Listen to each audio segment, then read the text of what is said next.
Oh, you're beautiful. We're live.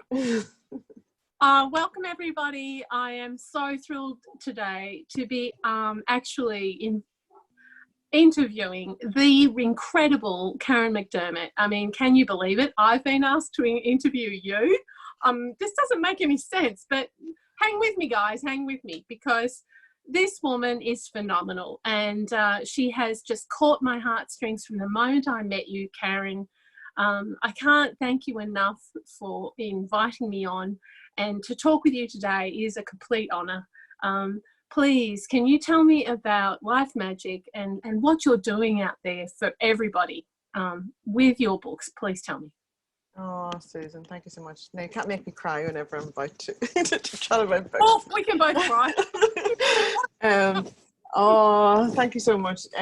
My Life Magic series is something that's really at the core of the essence of me, really. It's my gift and my legacy to the world. I was called to write them, and it started off with Mindful Magic it was, but it's now The Magic of Mindfulness, which is book 1 of the series of 7.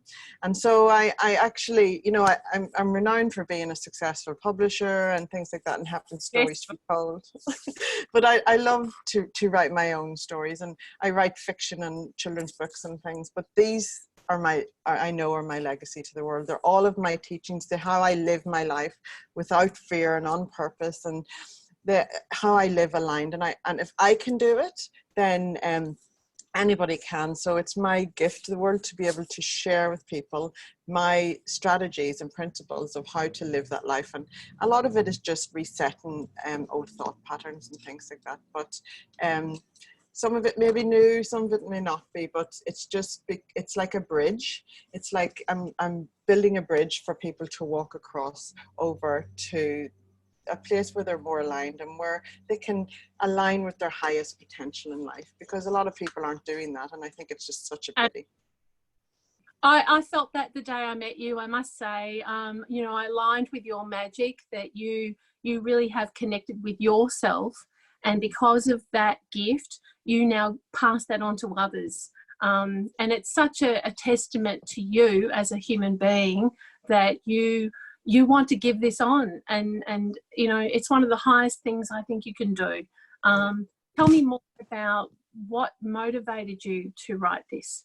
Oh my goodness. So I went through a bit of a dark period in life, and as you do when you go through the dark period, you go inwards, and I come out. It was like being in a cocoon, and I come out, and it was like I had been gifted all of this wisdom, that inner wisdom that I never really knew of, but I just kind of started to know. And it wasn't that I read lots of books or anything. I was just as if I was just gifted some knowledge that was resonating with people and helping people through tough times, and really connecting with the heart of people. And everything I do is channeled through a funnel of loving intention. And so that's definitely like one of the books, one of the stages is the law of love, because love, whenever you embrace it and when you set intentions through it, you can live a life and make things happen at an accelerated rate. I tick things off my bucket list every year, and just because I've thought about them, and it really excites me, and I love living every day. And we have bad days, yes, but on those days I just stop and I just take a break, because that's what you need to do. But on the rest of the time, I'm just fueled with sharing what I've been gifted with the world, because it's been gifted to me, so I want to share it around as well. Thank you. That is so generous of you. Two of the words I really love that you use constantly, whether you're on podcasts or in messages or anything, you use the words knowing and intention. Can you elaborate a little bit on those two? Most definitely. So knowing is the second stage. So I'm just going to tell you the 7 principles of life magic that I believe to be. So the first is mindfulness, and that's the first book, the Magic of Mindfulness. The second is knowing, and that book's just about to be released. And then there's intention. Then there's gratitude, love, forgiveness, and belief. Those are the 7 major pinnacles to life, I believe. And so I'm writing a short book on each one. That's kind of an introductory. So I have been gifted. Knowing is the most powerful thing, and I believe that we all know how to know when we're born, but we lose it along the way, and it's a natural inbuilt ability just to know and have faith in outcomes. And when you're aligned with yourself, you just have this confidence in knowing. I know a lot of people who know, and it's not something that they go and share, you know, it's just something that they are and be and embrace. But I know a lot of people that don't know how to know, but they don't realize that they actually do have the ability to know if they just relearn how to connect with it, you know. And knowing is it's a fundamental. So many people are going outside for validation when the validation is right within ourselves. And you can go outside to increase your you know, your skill set or increase your knowledge. Go outside, yes, if you want to, but the things that are aligned with you and your higher good, the answer to those questions are inside, and you only know that when you can trust in the knowing process. Always.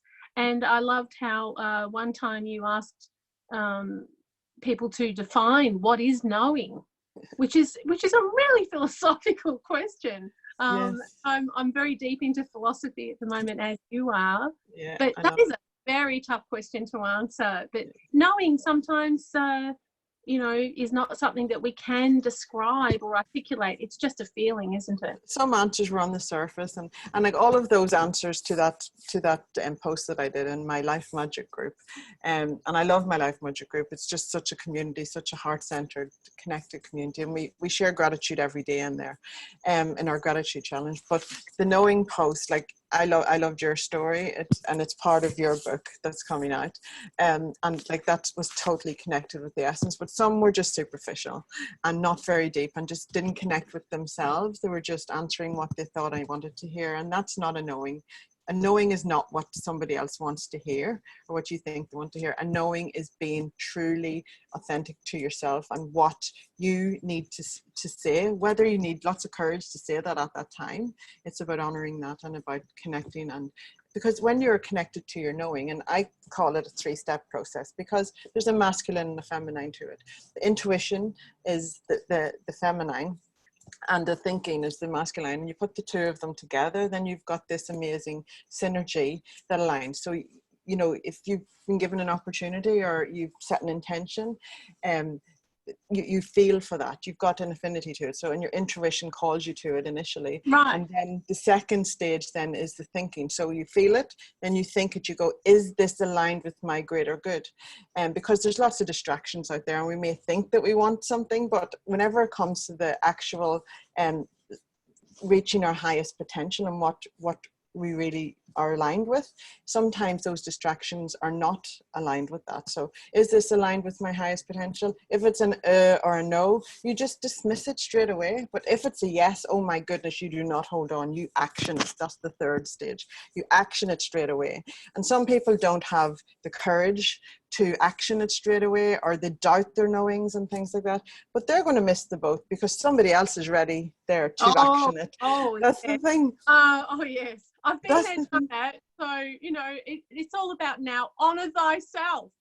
Yes, yes, and trust yourself and trust your instincts and trust your thoughts and know what's for you. Get to know yourself so that you know exactly what you want out of this lifetime, because we only have one.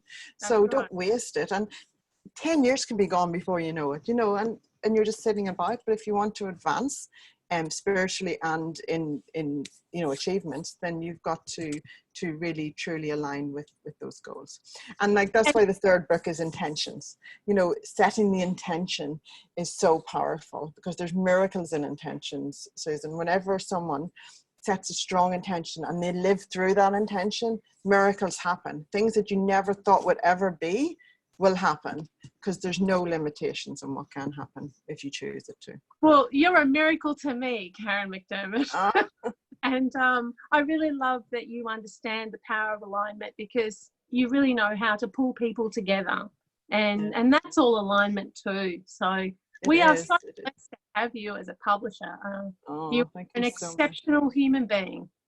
Oh, thank you. That's so gorgeous of you to say. I really, I love the people. See, whenever you put your best self out there, you attract amazing people. So that's the thing. And I'm surrounded by amazing authors and beautiful people. So Oh, that's the thing. yeah. That's the thing. It's, I but mean, would you not rather be a beacon for that rather than attracting people that are not so good? You know, so put your best self out there and you'll attract that back in return. fearlessly. Yes, fearlessly and on purpose, Susan. Yeah, that's my word from self-isolation. Be fearless. Be fearless, yeah, it is, and it does take courage. That's the thing. Showing up and being authentic takes courage, but Yeah. you can do it with grace, and you can do it and have fun doing it. Like I love what I do, so you can have fun, and Oh, people want a it piece of shows. it. It shows. And you're just a magnet for goodness. I love That's you. what I hope. You're fantastic. Oh, thank you so much. And the world needs more of that. So everybody join me and just start being your best version of you. Because when you, like I put myself first in many scenarios, because if I do that, you know, if I love writing. So if I schedule in time for me to write, well, then I'm satisfied. So then I'm putting my best self out there. And I Right. don't ever apologize for that. So I think everybody should join me in that movement, especially the good-hearted people. Put yourselves first and fill that cup, because when the cup is full, then you can give the best of yourself to others. Fantastic words, Karen. It's such an honour to talk to you and interview you today. Truly. Oh, thank you, Susan. Thank you for I'm interviewing me. I know I just was threw this on you. I'm speechless as usual. In your company, I feel very blessed and honoured to know you and be a part of MMA Express. Oh, we are so blessed to have you. Truly, I mean that from the bottom of my heart. Thank You, you. Susan. Lovely to Bye, see you. everyone.